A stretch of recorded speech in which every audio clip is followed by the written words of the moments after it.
I work in the real estate industry, and these flips blew my mind. Coming up.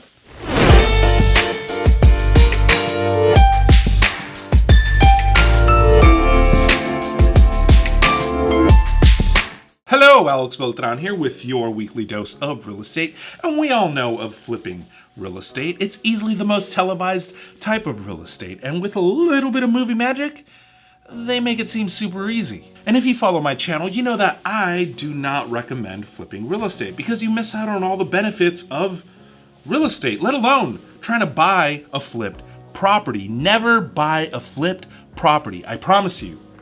You're gonna regret it. And listen, I got my real estate license in 2011, and to this day, I am still blown away by all the niche markets that real estate encompasses. And these flips, they really blew my mind. Number 5, new development. Contrary to popular belief, real estate tycoons run out of money mid-project all the freaking time. This is when a great white gets swallowed up by a megalodon, so to speak. A bad winter storm can derail an entire project, or simply running out of liquid cash. Building new construction takes a lot of time, legal, permits, architects, construction workers, material, and land. Whether it's to build residential or commercial real estate, the opportunity for new development is tremendous, especially if all the hard work and heavy lifting has been done for you by the failing company.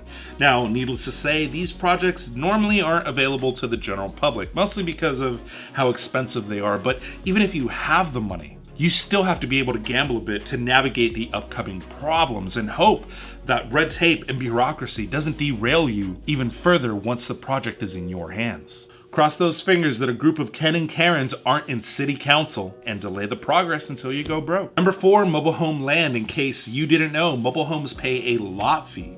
The land underneath the mobile home does not belong to the mobile home owner. Mobile home land is basically raw land that happens to have mobile homes on top of it. And this type of real estate goes up for sale all the time, whether it's because of seller burnout or mismanagement of the entire lot. I mean, this is the type of real estate that my boy Warren Buffett invests in all the freaking time. In comparison to other forms of niche real estate, this is the most kind of straightforward type of real estate flips that the average person can get into. You just revitalize the lot and install a new management team. Easy peasy. Now let's get to the crazier stuff. Number 3, military bases. Now, I don't know if you can buy old bases, revitalize them, and sell them to a foreign country. That would be like really wild. However, if there's an example of that, go on ahead and drop it in the comment section down below, but I'm pretty sure it's super illegal to do that. What I'm referring to is things like doomsday bunkers, storage facilities for sensitive information on highly secured servers, or storage of hazardous materials. I mean, when a single doomsday bunker is selling for $2 million, them some pretty juicy returns. Or you have examples like Pionen. I hope one of those versions is correct. Anyway, it is in Stockholm, and it is considered one of the safest secure servers in the world that we know of. Granted, it was built on a decommissioned civil defense site, but that counts as a military base, right? If that translates correctly.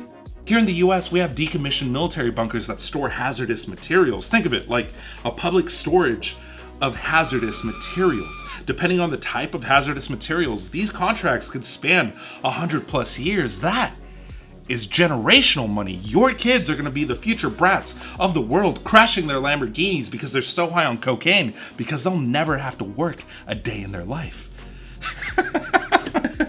I can't believe my writer approved that last part. I love it.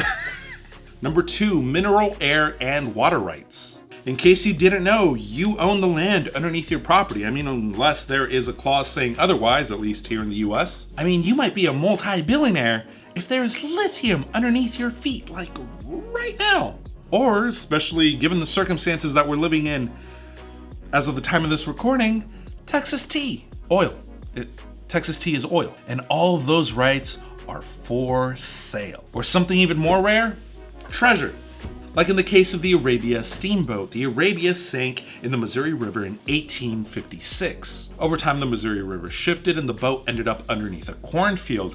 And you bet your ass that the farmer could ask Bubba Bank for whatever treasure they found underneath that cornfield. Now, I don't know what the farmer ended up getting for all this, but now there is a museum in Kansas City that displays all the items found in that shipwreck. There's also mineral rights, which is something that I personally haven't really dove into, although I know that there are real estate agents that specialize in negotiating these particular mineral rights, and they flip them for crazy profit. And then you have air rights, which are geared a little more towards places like New York City, where buildings own the space above the land. You can buy the neighboring buildings so that you can use the air rights to build higher and higher buildings. Developers literally buy buildings to flip the air rights. Wow. Selling air. Actually, come to think of it, it's not that big of a surprise. There was that streamer that was selling her flatulence in a jar. Capitalism. Water rights, or as we like to call it in the real estate biz, riparian rights, are very lucrative, whether it's for drinking water, farming water, or crypto mining. Yeah. That came out of left field, didn't it? Thermal water or hot water springs can create the power necessary to power crypto mining computers while simultaneously cooling them down. And you bet your sweet tootie patootie that those hot water spring owners are making bank off of those rights. While the crypto miners are mining for gold, these hot water spring owners are selling the shovels, if you know what I mean. And about an hour before recording this video, I read an article about how one of the latest real estate trends is flipping carbon credits, which I don't really have an opinion on, but I do find it pretty freaking funny. And since you've come this far, go ahead and smash that subscribe button, hit that like button. Makes me feel good and appreciated. Thank you. Because we're gonna get to the number one on this list, and the reason why I dove into this rabbit hole in the first place, energy. This came about because us real estate agents, we don't do anything in our office except talk about real estate deals, negotiate real estate deals, market real estate properties, qualify potential buyers. And during the course of these conversations, there was a real estate agent in my office that was talking about his client and how he used to be in the military. And while he was in the military, he used to work on nuclear-powered submarines. Now, that gentleman has retired from the military, but now he works for a company that specializes in acquiring failed energy companies that work on things like wind, solar. However, they focus on nuclear power plants. What? My brain nearly exploded when that was explained to me, no pun intended. But apparently, a lot of these energy companies fall into financial problems and disrepair all the time. I mean, you mean to tell me that the stuff that can possibly electrocute you, turn you into a Teenage Mutant Ninja Turtle, and or explode is cutting corners, like, constantly?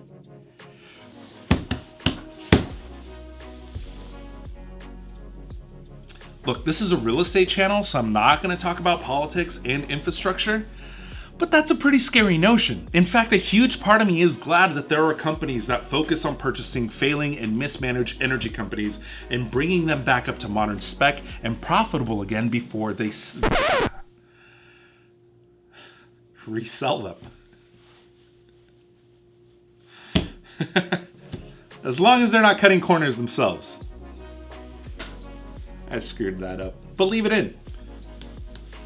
Talk about niche real estate markets. Anyway, that is my list. I want to hear from you. What are your crazy, lucrative real estate deals that you have been involved in or know of? Go ahead and comment in the comment section down below.